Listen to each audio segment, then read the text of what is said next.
ചില പേഷ്യൻസിന് ഡൗട്ടാണ്, വാദസംബന്ധമായ അസുഖങ്ങളുടെ കൂടെ നമുക്ക് കാർഡിയക് ഡിസീസ്, ഹാർട്ട് സംബന്ധമായ അസുഖം, അല്ലെങ്കിൽ ഡയബറ്റീസ്, പ്രമേഹ രോഗം, അല്ലെങ്കിൽ പ്രഷർ, ഹൈപ്പർ ടെൻഷൻ, ഇങ്ങനത്തെ അസുഖങ്ങൾ ഉണ്ടാകുമ്പോൾ നമുക്ക് വാദസംബന്ധമായ മരുന്നുകൾ എടുക്കാൻ പറ്റും. അപ്പോൾ ഡെഫിനറ്റ്ലി എടുക്കാൻ പറ്റും. പക്ഷേ നമ്മൾ നോക്കും പേഷ്യൻറ്റിൻ്റെ ബ്ലഡിലെ parameters, creatinine level, liver functions, ഇതെല്ലാം നോക്കിയിട്ടാണ് നമ്മൾ വാദസംബന്ധമായ അസുഖങ്ങൾ മരുന്ന് ഇടുന്നത്.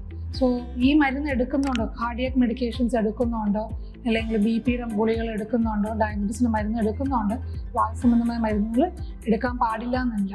നമ്മൾ മരുന്ന് എടുക്കണം, പക്ഷേ ഡോക്ടർ ഡിസൈഡ് ചെയ്യും.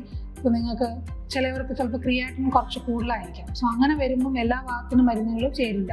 ചില വാദത്തിൻ്റെ മരുന്നുകൾ ചെറിയ ഡോസ് ഇടേണ്ടി വരും. ചില മരുന്നുകൾ ക്രിയാറ്റിൻ പ്രശ്നമുള്ള, കിഡ്നി പ്രശ്നമുള്ളവർക്ക് ഇടാൻ പറ്റും. അതേസമയത്ത് ഡയബറ്റിക് പേഷ്യൻസിന് ഡയബറ്റിക് ചിലവർക്ക് ഒരു ഫാറ്റി ലിവർ ടെൻഡൻസി അങ്ങനെയൊക്കെ ഉണ്ടാവും. അങ്ങനെ വരുമ്പോഴും ചില വാദത്തിൻ്റെ മരുന്നുകൾ നമുക്ക് കൂട്ടിയിടാൻ പറ്റില്ല.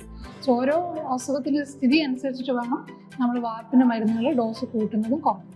സോ വാദത്തിന് മരുന്ന് തീരെ കഴിക്കാൻ പാടില്ല എന്നോ അല്ലെങ്കിൽ അതിൻ്റെ കൂടെ കഴിക്കാൻ പാടില്ല എന്നുള്ളത് അവസ്ഥയില്ല.